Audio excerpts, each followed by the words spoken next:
Hello, everyone. Thank you for being here today. What you're about to hear is not fiction. It's a raw, emotional journey through betrayal, heartbreak, and ultimately, empowerment. If you've ever had that gut feeling something wasn't right, this story might hit closer to home than you expect. It started with a gut feeling. It always does, doesn't it? A subtle shift in tone, a strange softness in her voice when she said, "I'm going out for lunch with a friend." A softness you only notice when you've lived long enough with the sharpness that came before it. Sharpness you thought had faded over the years of building something real. Emma and I were married for 8 years.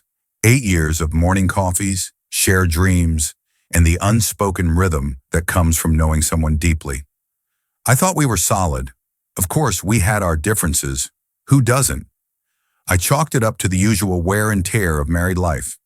That was before I saw the late-night message on her phone, sitting face up on the couch next to me. I can't stop thinking about that moment. The message came from an unknown number. When I asked, she laughed nervously. "Just a group chat." I let it go. Women have their circles, I told myself. But that night, lying next to her and staring at the ceiling, I knew something was wrong. Something was deeply wrong. It wasn't until the lunches became more frequent and the excuses more vague that I decided to act. I hate admitting it, but I checked her phone one afternoon when she wasn't looking. What I found wasn't just flirtation. It was explicit, emotional. A man named David, a colleague she worked with on a project, was far more than a lunch partner. Their messages were intimate in a way I thought belonged only to us. I felt sick, angry, and then deeply ashamed. Emma was cheating on me. And this wasn't some shallow fling. Their connection had depth, affection, something that once existed between her and me. I kept quiet for a week, turning over my options. Confront her?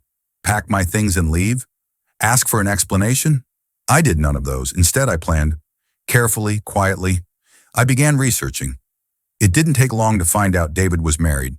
His wife, Sophie, was a petite woman with warm eyes and 2 toddlers, as I learned through social media. I felt sorry for her, but that didn't stop me. The plan formed quickly. I hired a private investigator, Jack, a stocky guy with a bulldog face and a get-it-done attitude. His photos told the whole story. Emma and David leaving a hotel together, laughing, arms brushing, smiling. He even got a shot of them kissing in her car. Undeniable. I reached out to Sophie. "Hi, Sophie," I wrote. "I'm sorry to do this, but I believe your husband, David, is having an affair with my wife, Emma. I've attached some photos."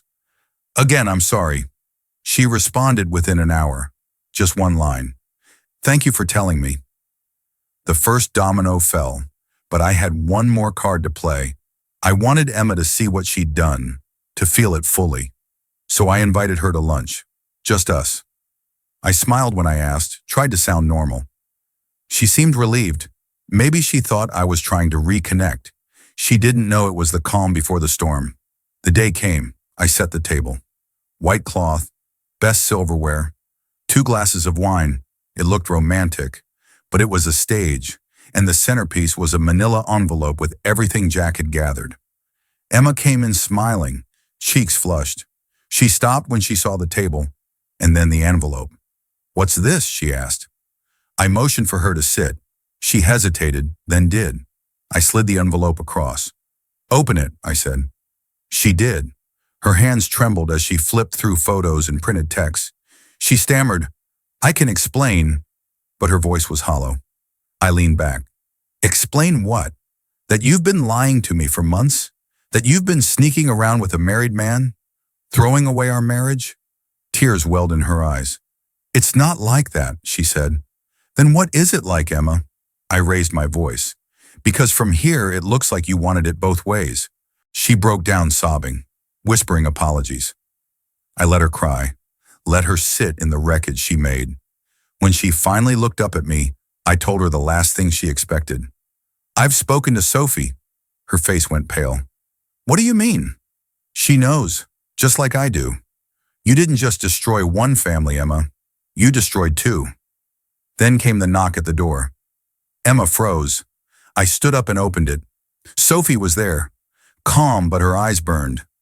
Behind her stood David, Emma's face drained of all color. "What is this?" she whispered. "This," I said, "is closure." The confrontation wasn't pretty. Sophie let loose years of anger. David stood silent, fumbling for words. Emma tried to explain, but Sophie cut her down. "Don't try to justify this," she snapped. "You're selfish. You're a liar." David finally opened his mouth. He tried to spin it, some nonsense about feeling unappreciated at home. I laughed. "Unappreciated? You have two beautiful kids and a wife who would die for you. And this is how you thank her?" In the end, Emma and David were speechless, broken versions of the people they were when they walked in. Sophie and I just looked at each other, both of us stronger now. Emma packed her things and left that night. I filed for divorce the next day. Sophie did too. David got fired after Sophie sent the evidence to his boss. Emma's reputation tanked as word spread through our circle of friends and family. They had no one to blame but themselves. No, it wasn't easy. I had nights where I cried myself to sleep, mornings where I couldn't get out of bed. But in time, the anger faded, replaced by something steady and strong. I started therapy, took up running, reconnected with people I'd lost. And now, a year later, I'm happier than I've been in years. I know my worth. I know what I deserve. And as far as I know, Emma and David couldn't survive the guilt. Revenge may not be the healthiest fuel, but sometimes it's just enough to get you moving again.